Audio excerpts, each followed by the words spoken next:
And on behalf of the Year of Faith Committee, I'd like to offer you a very, very warm welcome to this conference, Vatican II. Before I go any farther, I'd like to ask Bishop LaValley to come up to welcome you and make your comments. Bishop LaValley.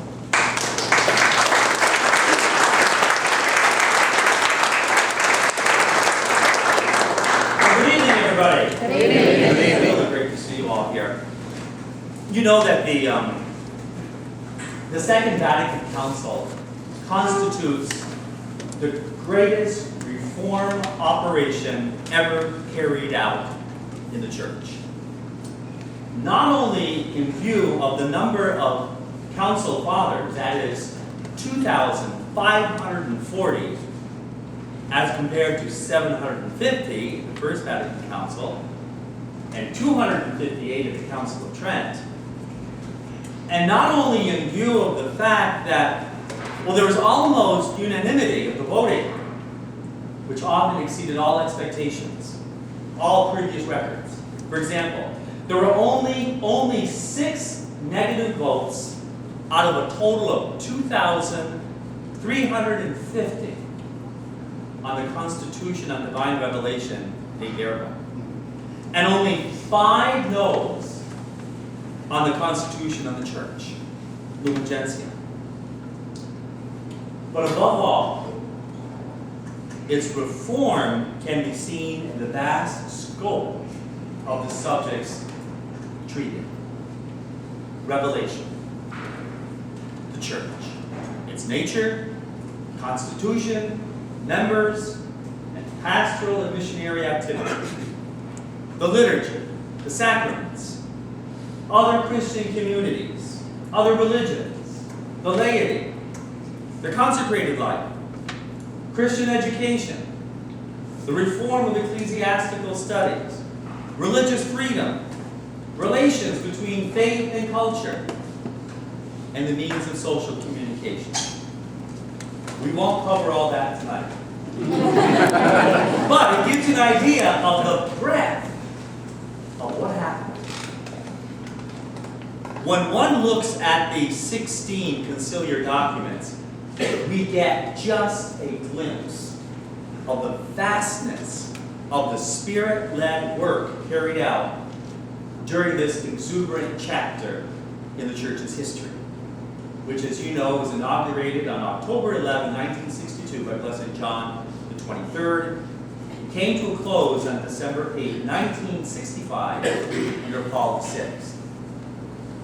As you know, Pope Benedict XVI, to mark the 50th anniversary of the start of this ecumenical council, proclaimed a year of faith for the Church Universal, commencing October 11 of last year. We, the Church, the North Country, will close the formal year of faith with a holy hour held in selected churches throughout our diocese this Sunday, the Feast of Christ the King. Certainly throughout this year, the Diocese of Ogdensburg has provided a rich variety of opportunities to grow in, to share, and to celebrate our Catholic faith. An important element that the Year of Faith should include, as Pope Benedict XVI reminded us, was to highlight the Vatican II documents. And that's what brings us together this evening and tomorrow, this Vatican II workshop. I'm grateful to Father Gary Giroux, to his committee, to Bill, who have worked so hard in coordinating not only this special event tonight, but all of the special liturgies and events and gatherings that we've held to mark this special Year of Faith in the Diocese of Ogdensburg.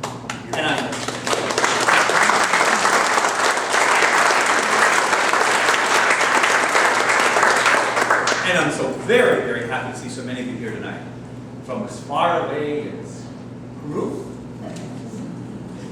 Watertown, stretching across the wide expanse of our diocese. Thank you so much for being here tonight. It speaks loudly of your own desire to grow in your knowledge of our faith and the riches contained in the Second Vatican Council. I'm particularly grateful to our special presenters this weekend, Monsignor Peter Riani, Father Joseph Giroux, Sister Mary Eamon Ling, Monsignor Robert O'Poyne, Sister Ellen Rose Coughlin, Father Gary Drew, and Marie Adonis. This promises to be, I think, a wonderful opportunity to cap off our year of faith by renewing and appreciating the gift and the challenge of what took place back in the mid-1960s in a faraway land whose ramifications continue to ripple into our faith lives today. Again, welcome, one and all. Thank you for joining us.